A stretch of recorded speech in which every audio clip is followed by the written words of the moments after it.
مومنوں پڑھتے رہو تم اپنے آقا پر درود، ہے فرشتوں کا وظیفہ الصلاۃ والسلام۔ حضرات محترم، حضرت کی بارگاہ میں یوں عرض کروں گا کہ سلسلہ اس کا کبھی بھی سلسلہ چلتا نہیں جس کا غوث اعظم سے سلسلہ ملتا نہیں، سلسلہ اس کا کبھی بھی سلسلہ چلتا نہیں جس کا غوث اعظم سے سلسلہ ملتا نہیں۔ ارے روس ہو، جاپان ہو، چین ہندوستان ہو، ثانیہ اختر رضا خان دوسرا ملتا نہیں۔ روس ہو، جاپان ہو، چین ہندوستان ہو، ثانیہ تاج الشریعہ دوسرا ملتا نہیں۔ آئیے حضرت کا استقبال نعرہ تکبیر و رسالت سے کریں۔ نعرہ تکبیر، نعرہ رسالت، نعرہ تکبیر، نعرہ رسالت، نعرہ رسالت، مسلک اعلیٰ حضرت، خاندان اعلیٰ حضرت، نعرہ رسالت۔ سرکار کے نام پر کل بھی جانیں ہم نے دی تھی اور آج بھی ہم جان دینے کے لیے تیار ہیں، اور انشاءاللہ تعالی صبح قیامت تک ہر عاشق مصطفیٰ جان دینے کے لیے تیار رہے گا، کیونکہ میرے امام نے یہی کہا ہے، انہیں جانا انہیں مانا، نہ رکھا غیر سے کام، انہیں جانا انہیں مانا، نہ رکھا غیر سے کام، للہ الحمد میں دنیا سے مسلمان گیا۔ آقا کائنات کی محبت اور ان کا عشق اگر کسی انسان کے دل کے اندر ہے تو انسان یہاں بھی کامیاب رہتا ہے اور وہ انسان وہاں بھی کامیاب رہتا ہے۔ کائنات کے والی رحمت تمام پر دنیا کے لوگ اپنی اپنی آوازیں اٹھاتے ہیں اور یہ کہتے ہیں کہ ان کے زندگی کے گوشے کے اندر یہ سارے حالات ہیں اور یہ اعتراض پائے جاتے ہیں، مگر حضرت جبریل سے لے کر جتنے بھی ملائکہ ہیں سبوں نے اپنی اپنی بولیوں کو رکھا، اور حضرت آدم سے لے کر حضرت عیسیٰ علیہ السلام تک سارے نبی اور رسول نے اپنی گفتگو کو پیش کیا، اور نبی پاک صاحب الاولاد کی حیات ظاہری سے لے کر آج تک دنیا کے دانشوروں نے جو تحقیق کی تو سب کی تحقیق کی بولی یہی ہے کہ سارے کائنات کے اندر سب کے کمال ایک جانب اور آمنہ کا لال ایک جانب، یعنی مصطفیٰ جان رحمت صلی اللہ علیہ وآلہ وسلم کو سب نے سب سے بہتر اور اعلیٰ اور بالا سمجھا۔ جبھی تو دنیا کے تحقیق کرنے والے جب ساری کائنات کے اندر 100 نمائندہ لوگوں میں سب سے افضل و اعلیٰ ذات کا انتخاب کرتے ہیں تو ساری دنیا کے اندر سب سے پہلے نمبر پر ہم سب کے آقا کا نام آیا کرتا ہے کہ ان سے بہتر کوئی انسان نہیں ہے۔ بریلی کے تاجدار جبھی تو بولتے ہیں سب سے اولا و اعلیٰ ہمارا نبی ہے، دونوں عالم کا دولہا ہمارا نبی۔ دنیا کے لوگ اور اپنے دھرم کے پیشواؤں کی تاریخ کو نہ پڑھا، نبی پاک صاحب الاولاد کی شادی مقدس کو دیکھ کر اعتراض کیا کہ 6 سال کی عمر حضرت عائشہ کی ہے اور 6 سال کی عمر میں آمنہ کے لال نے ان سے شادی کی، لیکن شادی کرنے کا ماحول کیا تھا، شادی کرنے کی کیفیت کیا تھی، شادی کرنے کا رنگ کیا تھا، کبھی اس پر غور نہیں کیا۔ اعتراض وہ یہ کرتے ہیں کہ اتنی لمبی عمر میں ایک چھوٹی سی بچی سی شادی انہوں نے کی ہے۔ ہم کہتے ہیں پیارے ابو بکر ان کے والد محترم ہیں، انہوں نے اعتراض نہ کیا۔ عمر فاروق اس وقت کے جہاں دیدہ صحابی ہیں، انہوں نے اعتراض نہیں کیا۔ مکے کے بے شمار دشمن مصطفیٰ تھے، ان سبوں نے اعتراض نہیں کیا۔ اس وقت کے جانی دشمن یہود و نصارہ تھے، ان لوگوں نے اعتراض نہیں کیا۔ تو آج کے چلتے پھرتے انسانوں کو اعتراض کا کیا حق ہے؟ لیکن وہ اعتراض کرتے ہیں کہ انہوں نے 50 سالہ عمر کے اندر یا 53 سالہ عمر کے اندر ایک کم سن بچی سے شادی کی ہے۔ انہوں نے اس تاریخ کو پڑھا ہے لیکن یہ تاریخ نہیں پڑھی ہے کہ 25 سالہ حیات ظاہری مصطفیٰ کی ہے اور 40 سالہ بیوہ سے بھی مصطفیٰ نے شادی کی ہے۔ اس کو کیوں دنیا نہیں پڑھتی ہے؟ آخر وہ کیا دیکھنا چاہتے ہیں؟ وہ یہ کہتے ہیں کہ یہ دو جہاں رسول دو جہاں جو مسلمانوں کے پیغمبر ہیں انہوں نے کم سن بچی سے شادی کی ہے، لیکن ان کے دھرم کے پیشواؤں کی تاریخ اگر ہم پڑھتے ہیں تو ہم یہ دیکھتے ہیں کہ ان کے دھرم کے پیشواؤں نے بھی یہ کام کیا ہے۔ ہمارے نبی نے تو 11 شادی کی ہے، انہیں کے دھرم کے پیشوا نے 2600 شادیاں کی ہیں، اس کو دنیا کیوں نہیں پڑھتی ہے؟ ارے ہم بھی زبان رکھتے ہیں، اگر تم منہ کھولنا جانتے ہو تو ہم سب لوگ بھی منہ کھولنا جانتے ہیں۔ لیکن اے نبی دو جہاں کے دیوانوں، نبی دو جہاں نے 11 شادی کیوں کی ہے؟ 11 شادی مصطفیٰ جان رحمت نے اپنی مرضی سے نہیں کی ہے، بلکہ جو بھی کیا ہے رب کی مرضی سے کیا ہے،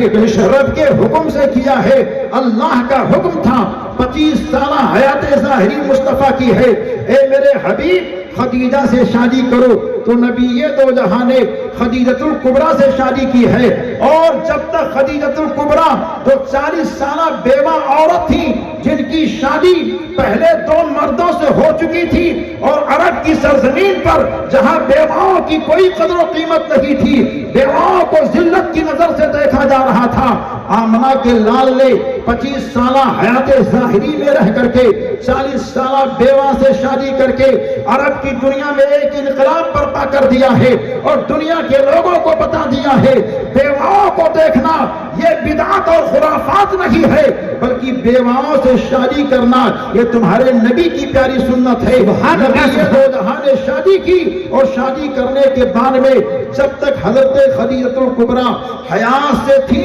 سرکار نے دوسری شادی نہیں کی ہے، یعنی 25 سال تک حضرت خدیجہ سرکار کے نکاح میں رہی ہیں اور اس وقت تک زندہ رہی ہیں، تو میرے اور آپ کے ذریعے کسی خاتون سے شادی نہیں کی ہے۔ نفسانی خواہشات پر دنیا کے لوگ بھوک کر کے کہتے ہیں میں ایسی عورت کو ایک کتیا سے یا کتے سے تشبیہ دینا نہیں چاہتا، کیونکہ کتا اور کتیا میرے آقا کی شان میں گستاخی کرنے والی نہیں ہے، یہ تو ایسے ذلیل اور بدترین لوگ ہیں جن کی اہمیت سب سے نیچے طبقے میں ہے، کتیا بھی اس سے بہتر ہے اور کتا بھی اس سے بہتر ہے، کیونکہ اس نے نبی کی شان میں گستاخی کی ہے، کتے نے نبی کی شان میں گستاخی نہیں کی ہے، کتی نے نبی کے شان میں گستاخی نہیں کی ہے۔ اے نبی دو جہاں کے دیوانوں، یہ گستاخی کرنے والے، یہ بھوکنے والے بھوکتے ہیں، کہتے ہیں نبی نے خواہشات کی بنیاد پر، اپنی طبیعت کے لحاظ کے بنیاد پر ایک کم سن عورت سے شادی کی ہے۔ آپ ذرا سوچ سکتے ہیں خواہشات کی عمر کب تک ہوا کرتی ہے؟ خواہشات کی عمر 18 سال سے لے کر کے 40 سال کی عمر تک ہوا کرتی ہے۔ ہمارے اور آپ کے آقا کے حیات ظاہری کے عمر کو ہم دیکھتے ہیں، 50 سالہ عمر تک ہم سب کے پیغمبر نے ایک بیوہ کے ساتھ رہ کر کے زندگی کو گزارا ہے۔ یہ خواہشات کی عمر تھی، خواہشات کی عمر میں نبی دو جہاں نے کسی سے شادی نہیں کی ہے۔ جب رب کا حکم ہوتا ہے، اور حکمت کیا تھی رب کی کہ اے میرے حبیب تم اور شادیاں کرو اور نکاح کرو، نکاح کرنے میں کیا حکمت تھی؟ کیونکہ عرب کے اندر اس وقت یا زیادہ عورتوں کو نکاح میں لینا یا شادیاں کرنا عیب نہیں سمجھا جاتا تھا، عیب تصور نہیں کیا جاتا تھا، اور عرب کے اندر اگر کوئی شخص کسی خاندان کے اندر شادی کر لیا کرتا تھا تو اس خاندان کے لوگ اپنے داماد کی بڑی تعظیم و تکریم کیا کرتے تھے۔ رب کی طرف سے حکم ہوتا ہے اے میرے حبیب میرے دین کی اشاعت کے لیے تم شادیاں کرو، تو اللہ کے حبیب نے بیواؤں سے شادیاں کی ہیں، مطلقہ عورتوں سے شادی کی ہے، اور ایسے ایسے خاندان کی عورتوں سے شادی کی ہے جس خاندان کثیر تعداد میں لوگ رہا کرتے تھے، اور جب نبی دو جہاں نے کسی خاندان میں شادی کر لی تو اس خاندان کے لوگ نبی دو جہاں کے عادت کو دیکھ کر کے، ان کے اخلاق کو دیکھ کر کے، ان کے گفتار کو دیکھ کر کے، ان کے کردار کو دیکھ کر کے نبی دو جہاں کے قریب آتے رہے اور دامن مصطفیٰ میں شامل ہوتے رہے اور نبی دو جہاں کا کلمہ پڑھتے رہے۔ اللہ کی طرف سے حکم ہوا تھا اے میرے حبیب نکاح اور کرو، تو اللہ کے حبیب نے نکاح کیا، تو نکاح کے ذریعے سے نبی دو جہاں نے دین کی تبلیغ کی ہے، دین کی اشاعت کی ہے، اور دین کی اشاعت ایسے انداز سے کی ہے جس کی کہیں کوئی مثال نہیں پیش کی جا سکتی ہے۔ مصطفیٰ جان رحمت کے حیات ظاہری نے یہ سبق ملتا ہے کہ ہم سب کے نبی نے 11 شادیاں کی ہیں، لیکن 10 خاتون ایسی ہیں جو جن میں سے کچھ بیوہ ہیں، کچھ مطلقہ ہیں، ایک خاتون ایسی ہیں جنہیں سیدہ عائشہ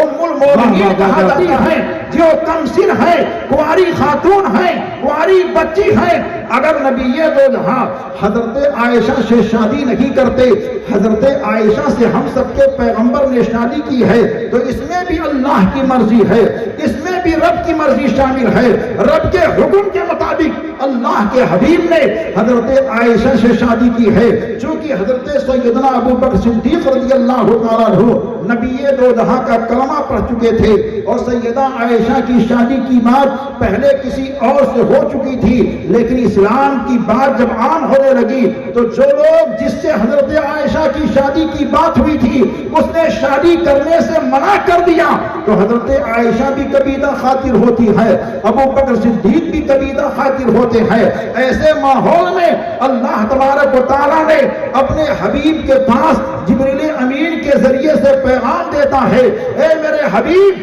عائشہ سے شادی کرو تاکہ تمہارے یار کو بھی سکون مل جائے اور میری بندی عائشہ کو بھی سکون مل جائے۔ تو اس وجہ سے نبی دو جہاں نے نکاح کا پیغام دیا، اور نکاح کے پیغام دینے میں ایک بڑی حکمت یہ تھی کہ نبی دو جہاں کائنات کے والی دونوں عالم کے سرکار صلی اللہ علیہ وسلم نے 6 سال کی عمر میں ان سے نکاح کیا اور 3 سال تک انتظار کیا۔ 3 سال کے بعد میں جب 9 سال کی عمر ہوتی ہے اس وقت حضرت عائشہ صدیقہ رضی اللہ تعالیٰ عنہا بالغ ہو جاتی ہے، اور ان کی والدہ محترمہ نے سرکار کے پاس پیغام بھیجا کہ میری بیٹی بالغ ہو چکی ہے، رخصت کرائیے۔ چنانچہ رخصت کرانے کے بعد میں جب حضرت عائشہ وہاں جاتی ہے تو سرکار کی زندگی کو دیکھتی ہے، سرکار کے صبح کو دیکھتی ہے، سرکار کے شام کو دیکھتی ہے، سرکار کے رہن کو دیکھتی ہے، سرکار کے ذہن کو دیکھتی ہے، سرکار کے عادات و اطوار کو دیکھتی ہے، سب کو نوٹ کرتی ہوئی جا رہی ہے۔ میرے آقا دونوں عالم کے سرکار کے زندگی کے ایک ایک ورق جو گھر کے باہر تھے اس کو سارے صحابہ دیکھ رہے ہیں، کہیں ابو بکر دیکھتے ہیں تو کہیں عمر دیکھتے ہیں تو کہیں عثمان دیکھتے ہیں تو کہیں علی دیکھتے ہیں، کہیں طلحہ زبیر دیکھتے ہیں۔ سرکار کے زندگی کے وہ حالات جو گھر کے باہر ہیں 1,24,000 صحابہ کرام نوٹ کرتے ہوئے جا رہے ہیں۔ اب ضرورت تھی ایک ایسے ٹیم کی جو ٹیم گھر کے اندر کی حالت کو بتائے کہ نبی دو جہاں گھر کے اندر کیسے آتے تھے، گھر کے اندر کیسے کھاتے تھے، گھر کے اندر کیسے چلتے تھے، گھر کے اندر کیسے پیتے تھے، گھر کے اندر کیسے رہا کرتے تھے۔ تو سرکار صلی اللہ علیہ وسلم کی اور دوسری بیویاں جو تھی وہ عمر دراز تھی، کوئی بیوہ تھی، کوئی مطلقہ تھی، کوئی بچے والی تھی، وہ اپنے گھریلو معاملات میں لگی رہا کرتی تھی۔ ایسے موقع پر ضرورت تھی سرکار کے گھر میں ایک ایسی اللہ کے بندے کی جس کے آنے کے بعد ہے تکبیر، نعرہ رسالت، نعرہ رسالت، مذہب اسلام، قرآن مقدس کی تعلیم، مسلک اعلیٰ حضرت، کلام اعلیٰ حضرت، ذات اعلیٰ حضرت، خلیفہ حضور تاج الشریعہ، پیر طریقت رہبر راہ شریعت مفتی شاہ القادری صاحب قبلہ، نعرہ رسالت۔ حضرات ضرورت تھی کہ سرکار کے گھر میں ایک ایسی اللہ کی بندی حضور کی زوجہ مکرمہ ہو جو تمام مسلمانوں کی ماں ہو، جس کا ذہن مکمل طور پر فریش ہو، جو بچے والی نہ ہو، مطلقہ نہ ہو، بیوہ نہ ہو، کنواری ہو، اور سرکار کے نکاح میں آئے تو سرکار کے صبح و شام کو نوٹ کرے۔ اللہ تعالیٰ نے اپنے حبیب کے گھر کے باہر کے حالات کو نوٹ کرنے کے لیے حضرت ابو بکر سے لے کر کے 1,24,000 فوجوں کو تیار کر دیا صحابہ کی شکل میں۔ وہ صحابہ تیار تھے کہ ابو بکر سے کوئی بات رہ جائے تو عمر بتا دیں، عمر سے کوئی بات رہ جائے تو عثمان بتا دیں، عثمان سے کوئی بات رہ جائے تو علی بتا دیں، علی سے کوئی بات رہ جائے تو سعد و سعید بتا دیں، سعد و سعید سے کوئی بات رہ جائے تو طلحہ زبیر بتا دیں۔ یعنی اس طرح کی ایک فوج تیار تھی۔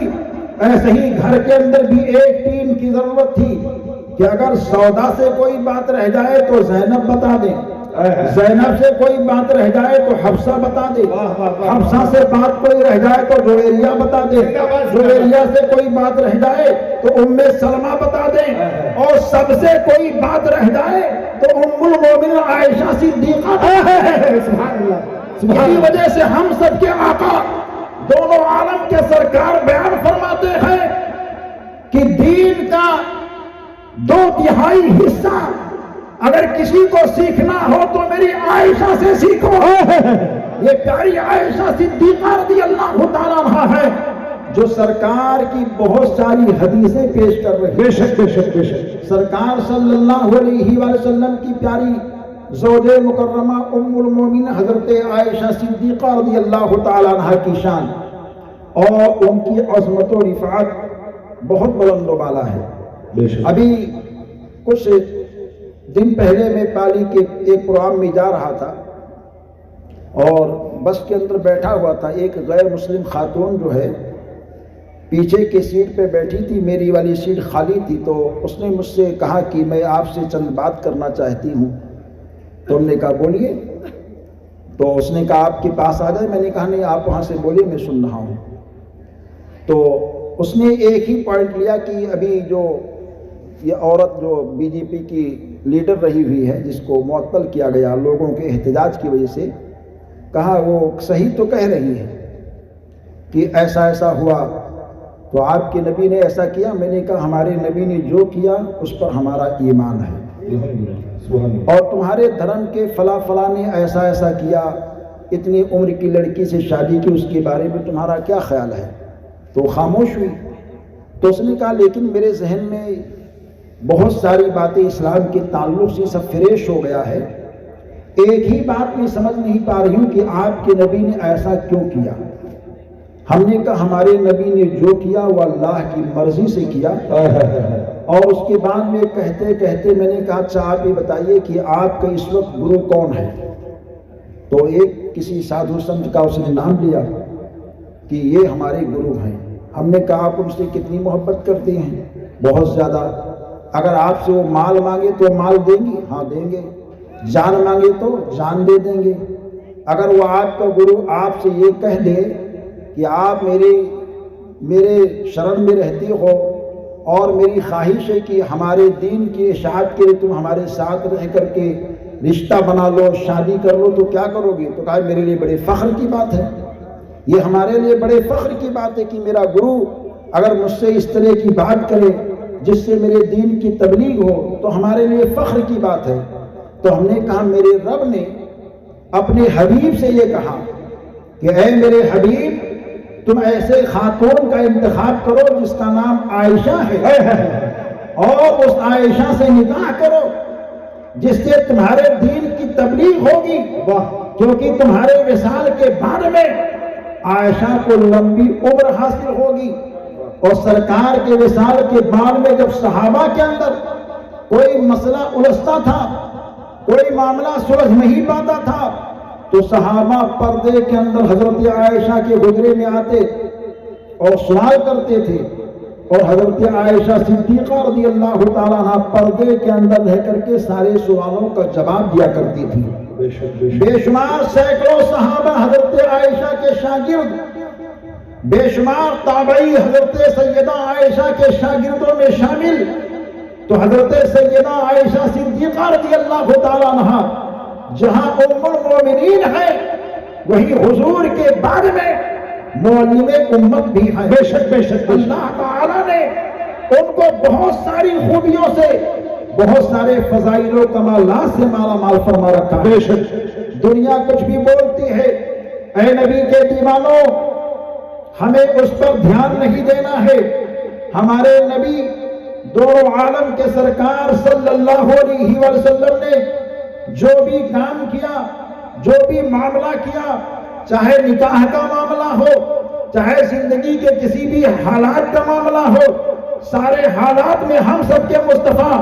صلی اللہ علیہ وسلم نے